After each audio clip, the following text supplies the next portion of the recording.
C'est quoi le mariage? Être amoureux est un sentiment chaud et qui chatouille au niveau de l'estomac ou bien quelque chose dans le genre. En tout cas, être amoureux, c'est un sentiment. L'amour, par contre, n'est pas un sentiment. C'est beaucoup plus. C'est un acte de la volonté. Alors dis donc, ça n'a pas l'air très romantique. Mais c'est comme ça. Voici la raison. C'est sûrement clair pour tout le monde que la base pour un véritable amour doit être une amitié profonde et solide. En bref, l'amitié est, disaient déjà les anciens Grecs, de vouloir le bien de l'autre. Et voilà, l'amour, au sens d'une amitié vraie et profonde, est un acte de la volonté. On veut le bien de l'autre. L'homme peut avoir beaucoup d'amis. Il peut vouloir le bien de beaucoup de personnes. Mais dans toutes ces amitiés, il y en a une qui est très particulière, c'est la vie de couple. La vie de couple est une amitié spéciale, parce qu'elle est exclusive. Cela veut dire qu'elle ne concerne qu'une seule personne. Dans cette amitié exclusive, il y a aussi des formes d'expression exclusives de cet amour.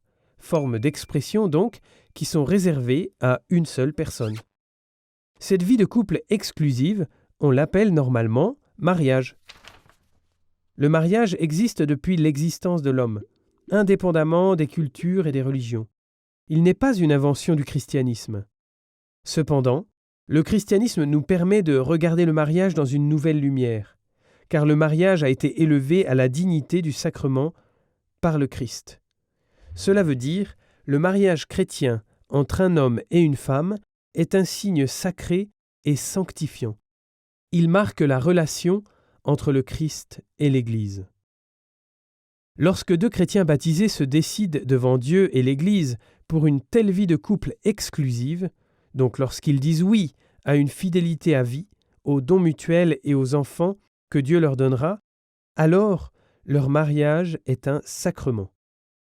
Et le mariage comme sacrement est pour les deux époux une source de force et de grâce. Les deux sont nécessaires pour parcourir le chemin ensemble et avec succès. Ce chemin va connaître aussi des passages difficiles. On change, on fait des erreurs, on se dispute, on se sent abandonné, on a besoin de patience, de force pour demander pardon et pour être prêt à pardonner.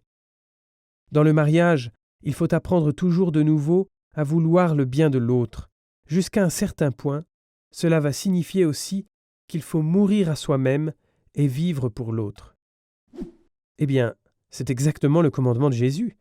Et c'est pour ça que le mariage chrétien se révèle comme une vraie imitation du Christ et une vraie voie de sainteté. Le mariage est donc la relation exclusive entre un homme et une femme qui est orientée vers le bien de l'autre et des enfants. Et le mariage chrétien est un sacrement, un signe sacré et sanctifiant qui renvoie au Christ et à l'Église.